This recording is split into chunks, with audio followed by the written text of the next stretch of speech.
interesting. So just can you just talk about something ಅಂದ್ರೆ ಕಾಶ್ಮೀರಲ್ಲಾಗ್ಲಿ ಅಥವಾ ಮಣಿಪುರಲ್ಲಾಗ್ಲಿ ನನಗ್ ಗೊತ್ತಿರೋ ಮಟ್ಟಿಗೆ ಇಂಡಿಯಾ ಅಂತ ಕನ್ಸಿಡರ್ ಮಾಡ್ತಾರೆ. Very large number of people don't consider it as a part of India ಅಂತ ನನ್ಗನ್ಸುತ್ತೆ.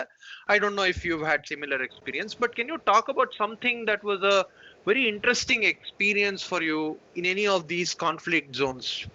See, the most interesting and common point what you see is that people, whether in conflict or non-conflict regions, they are not bothered about these identities and constructs. ಅವ್ರಿಗೆ ನಾವು ಯಾವ ಐಡಿಯಾಲಜಿಗೆ ಅವರು ಬದ್ಧರಾಗಿರೋದಿಲ್ಲ.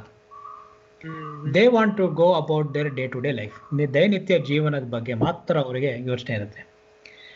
This is not only in the regions you mentioned. I'm talking about generally in what happens in conflict regions across the world, maybe, right?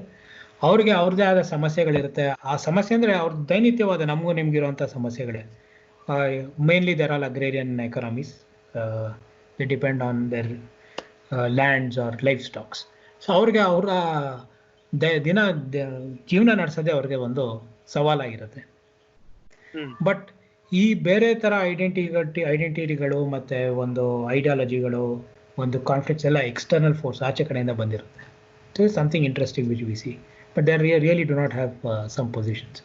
But there is one other interesting thing what I see is ಈ chronic ಕಾನ್ಫ್ಲಿಕ್ಟ್ಸ್ಗಳೇನಿದೆ ಈ ನಮ್ಮ ದೇಶದಲ್ಲಿ ಇರೋಂಥ 4 ಜಾಗ ಮತ್ತು ಆಫ್ರಿಕಾಲಿ ಒಂದಷ್ಟು ರಾಜ್ಯಗಳಲ್ಲಿ, like democratic republic of Congos, ಇಲ್ಲಿ 30-40 ವರ್ಷಗಳ ಕಾಲ.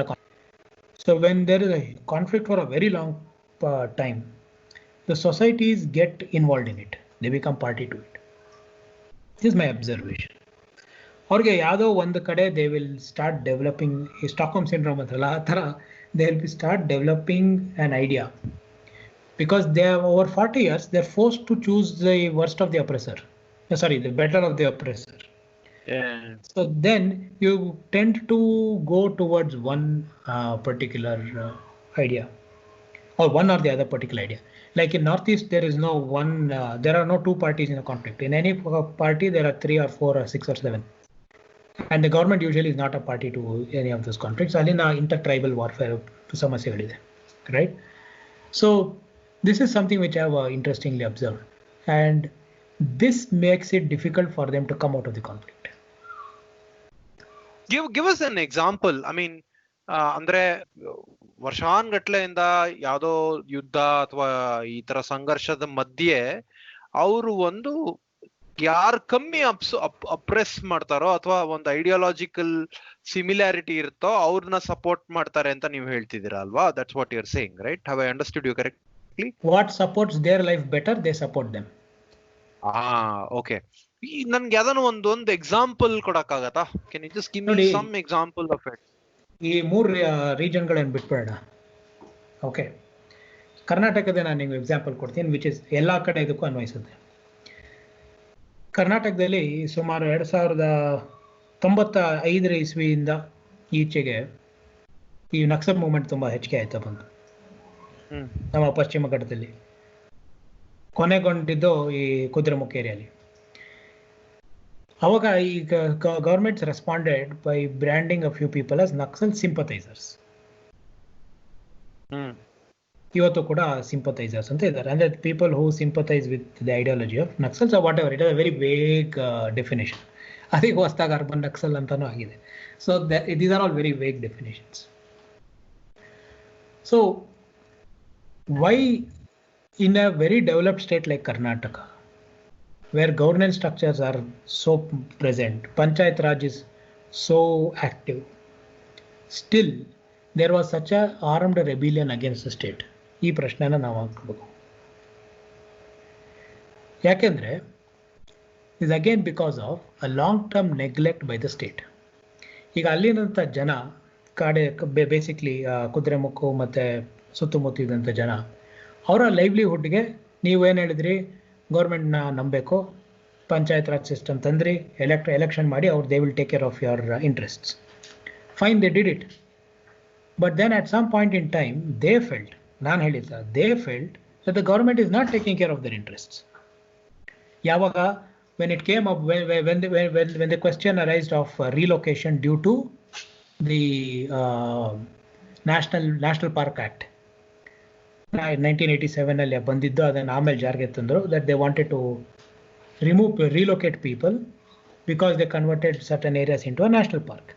ಸೊ ನೀವು ರಿಲೊಕೇಶನ್ ಅಂದಾಗ ಕ್ವೆಶ್ಚನ್ ಆಫ್ ಲೈವ್ಲಿಹುಡ್ ಅರೈಸಸ್ ಅಲ್ವಾ? ನಾವು ಇತ್ತೀಚೆ ಇಷ್ಟು ದಿವಸ ನಾವು ಬಂದಂಥ ಜೀವನ ಕ್ರಮನೇ ಬದಲಾಯಿಸಬೇಕಾಗಿದೆ. So these people thought that government will negotiate this interests. ಇಲ್ಲಿ ಯಾವುದೋ ಥರ್ಡ್ ಪಾರ್ಟಿ ಲ್ಯಾಂಡ್ನ ತೋತಾ ಇಲ್ಲ, ಗೌರ್ಮೆಂಟೇ ತೊಗೊಂಡು ಇದನ್ನು ಕ್ಲಿಯರ್ ಮಾಡ್ತಿದ್ದಾರೆ. But government might have given, of course, the government gave a lot of offers to them, but it did not meet their interests over a period of time. And then government ಮೇಲೆ ನಂಬಿಕೆ ಬರಲಿಕ್ಕೆ ಅಥವಾ ಒಂದು credibility factor ಅಂತ ಇರುತ್ತೆ ನೋಡಿ, ಅದನ್ನು ನೀವು ಟೆಸ್ಟ್ ಮಾಡ್ಲಿಕ್ಕೆ ಹೋದರೆ they often refer to what happened in previous cases like that Linganamakki dam area ಮತ್ತು ಶಿವಮೊಗ್ಗ ಕಡೆ ಆದಂಥ ಸಾಕಷ್ಟು ಲ್ಯಾಂಡ್ ಅಕ್ವಿಸಿಷನ್ ಟೈಮಲ್ಲಿ ಏನಾಯಿತು ಅಂತ ಪ್ರಶ್ನೆ ಕೇಳಿದ್ರು. ವೇರ್ ದೇ ಅಡಿಕ್ವೇಟ್ಲಿ ರಿಹ್ಯಾಬಿಲಿಟೇಟೆಡ್, ಅವ್ರಿಗೆ ಲೈವ್ಲಿಹುಡ್ ಪ್ರೊಟೆಕ್ಷನ್ ಸಿಗ್ತಾ? The answer was incomplete. So basically people had insecurity with their own elected government, that their interests will not be met, right? And hence ಏನು ಮಾಡಿದ್ರು, ಅವರ ಲೈವ್ಲಿಹುಡ್ ಪ್ರೊಟೆಕ್ಟ್ ಮಾಡೋರು ಯಾರಿದ್ದಾರೆ? You had another group of ideologists, armed ideologists, who had arms, who said that we are going to give you a better protection. And this happened over a period of time. So naturally they went, probably they supported to some extent the people who are promising them a livelihood today.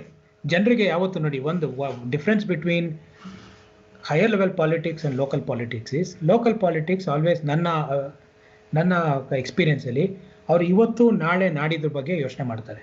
ಇವತ್ತಿನ ಊಟ, ನಾಳೆ ಊಟ, ನಾಡಿದ್ದು ಊಟ. But ದೂರದಲ್ಲಿ ನಿಂತ್ಕೊಂಡು ನಾವು 10 ವರ್ಷ, 20 ವರ್ಷ, 50 ವರ್ಷಕ್ಕೆ ಪ್ಲಾನಿಂಗ್ ಮಾಡ್ತೀವಿ. You might have sold a dream, the government might have sold a dream to these people.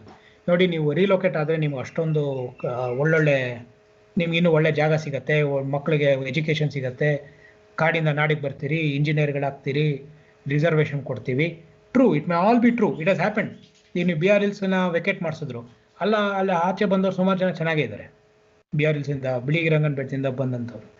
So I am not saying government is wrong, I am not saying the government is incomplete or they don't do anything, but it is not done to the extent where people believe it.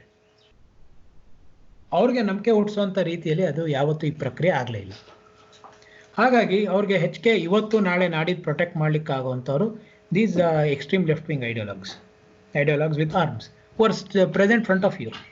ನಿಮ್ಮ ಪಕ್ಕ ಕೂತಿದ್ದಾರೆ, ನಿಮ್ಮ ಪಕ್ಕದಲ್ಲಿ ಕೂತಿದ್ದಾರೆ, ನಿಮ್ಮ ನಾಳೆ ನಾಡಿದ್ದಿನ ಸಮಸ್ಯೆಗಳನ್ನ ಅವ್ರು ಬಗೆಹರಿಸೋಕ್ಕೆ ತಯಾರಿದ್ದಾರೆ.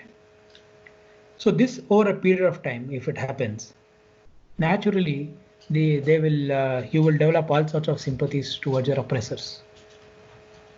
ಆಕ್ಚುಲಿ ಅದು ಅಲ್ಲಿ ಏನು ಯುನೀಕ್ ಅಲ್ಲ. ಈಗ ನಮ್ಮ ಇಟಲಿನಲ್ಲಿ ನ್ಯೂಸ್ ರಿಪೋರ್ಟ್ಸ್ ಎಲ್ಲ ಬರ್ತಾ ಇತ್ತಲ್ಲ, ಇಟಾಲಿಯನ್ ಗವರ್ಮೆಂಟ್ ಎಲ್ಲೆಲ್ಲಿ ಫೇಲ್ ಆಗಿತ್ತು to handle covid situation, Italian mafia stepped in ಅಂತ. It's like the mafia was doing the better work then the government. So ಹಂಗೇನೆ ಜನಕ್ಕೆ ವೆನ್ ಯು ಅದೇ ಯಾವಾಗ್ಲೂ ಹೈರಾರ್ಕಿ ಇರುತ್ತಲ್ಲ, ಮ್ಯಾಸ್ಲೋವ್ಸ್ ಹೈರಾರ್ಕಿ ಆಫ್ ನೀಡ್ಸ್. ನಮಗೆ first survival, hunger ಅದು clear ಆದ್ರೆ you go to the next hierarchy of needs. So ಜನಕ್ಕೆ ಅದೇ ಇಲ್ಲ ಅಂದ್ರೆ, ಇವಾಗ ಅದೇ ಹೇಳ್ತಾರೆ, ಸದ್ದಾಂ ಹುಸೇನ್ ಇದ್ದಾಗ may be there was no democracy, but still ನಮಗೆ ಲೈವ್ಲಿಹುಡ್ ಇತ್ತು, ಸೆಕ್ಯೂರಿಟಿ ಇತ್ತು, ಲಾ ಅಂಡ್ ಆರ್ಡರ್ ಇತ್ತು ಅಂತ. ಸೊ ಹೊರಗಡೆ ಇರೋ ಜನಕ್ಕೆ ವಿ ಗೇವ್ ಯು ಡೆಮೋಕ್ರಸಿ, ನಿಮಗೆ ಯಾಕೆ ನಮ್ಮನ್ನ ಅಪ್ರಿಶಿಯೇಟ್ ಮಾಡಲ್ಲ ಅಂತ. ಸೊ ಅದು ಆಕ್ಚುಲಿ ಪ್ರಾಬ್ಲಮ್ ಆಗುತ್ತೆ. True, and solution to this also was demonstrated by Karnataka. 2003 ಮತ್ತು 2005 ನಡುವೆ ಒಂದು ಕಮಿಟಿ ಮಾಡಿದ್ರು. ನಾನು ಹೆಸರುಗಳು ತಗೊಳ್ಳೋದಿಲ್ಲ, ಬೇಕಿದ್ರೆ ಆಮೇಲೆ can. So this committee went down to this Kudramukh area, right? And they really engaged with people. ಅಲ್ಲಿನ ಪಂಚಾಯತ್ ರಾಜ್ಗಳು ರಿಯಾಕ್ಟಿವೇಟ್ ಆದವು, ಅವ್ರಿಗೆ ಇಮಿಡಿಯೇಟ್ ಫಂಡ್ಸ್ ರಿಲೀಸ್ ಆಯಿತು, they gain trust of the people. ಆಮೇಲೆ they made a phased out, ಜನರ ಜೊತೆ ಒಂದು ಸಮಾಲೋಚನೆ ಮಾಡಿ ಅವ್ರ ಜನರನ್ನ ಅಲ್ಲಿಂದ ಆಚೆ ತಂದರು, protected everybody's interest. And then of course naxal issues in Karnataka decreased. ಇದು ಗನ್ನು ಬಂದೂಕಿಂದ ಹೋಗಿ ಯಾರನ್ನೂ ಹೊಡೆದು ಸಾಯಿಸಿ ಮುಗಿಸಿಲ್ಲ. ಇದಾಗಿರೋದು through a democratic process again. So this idea ನೀವೇನು ಇಟಲಿದು ಹೇಳಿದ್ರಿ, ಇದು all over the world, including all the conflict regions you mention, whether Kashmir or Manipur or Chhattisgarh or even Telangana or any of the central India.